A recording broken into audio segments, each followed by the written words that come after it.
and today we're going to talk again about the book Choose Yourself.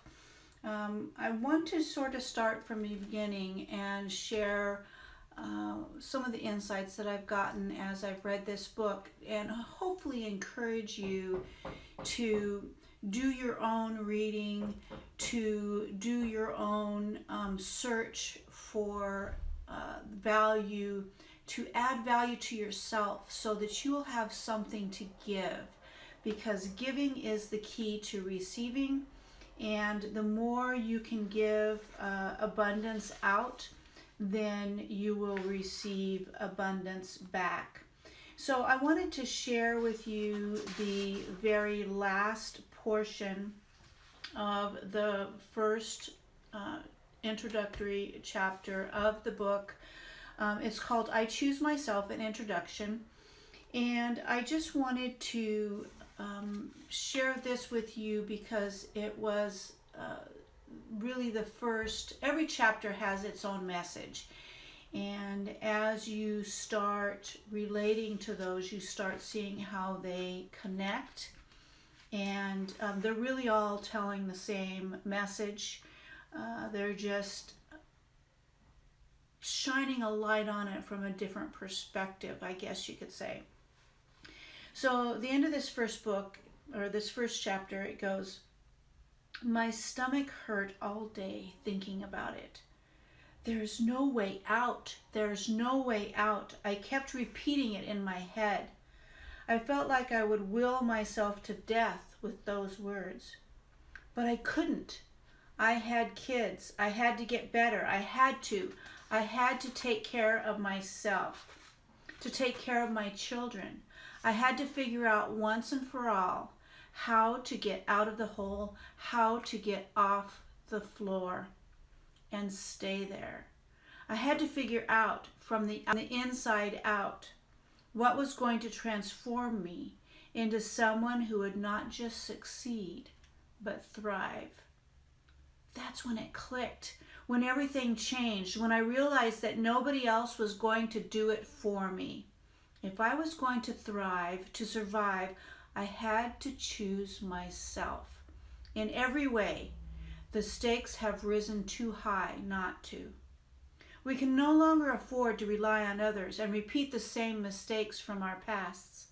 The tide has come in, and with it has come dramatic change to the landscape of our lives.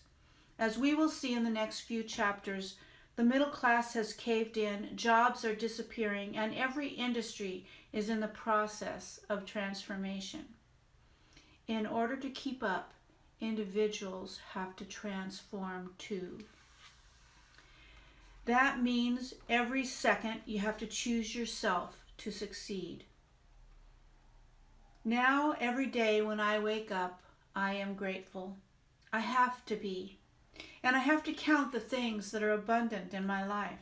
Literally count them. If I don't, they will begin to disappear. I've watched them disappear before. I don't want it to happen again. I have to say it. First, you have to pay the bills. The bills are expensive, and it's getting harder to find the opportunities to pay those bills. It's one thing to know the secret, or take whatever life-affirming steps you've read about in order to bring positivity into your life, but it's something else altogether to actually create opportunities for yourself. You're definitely not going to find them reading a book. It's a moment-by-moment effort in your daily life. It's a practice that interweaves health with the tools of financial experts and a macro-level understanding of this economic shitstorm we find ourselves in today. I write about it in this book.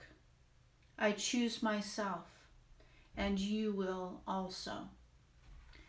So it's important that every day and in every way we choose ourselves in order to fill our cup, because you can't fill anybody else's cup if yours is empty.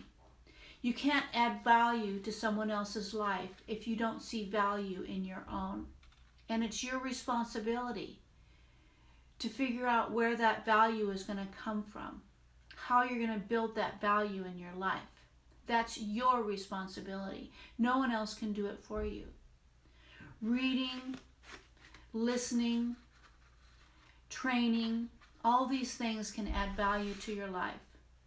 You have to decide which ones you want to put your time into, which one's going to best match who you are, who you want to be. That's my message for today. You make it a great day, and I will see you in the next video.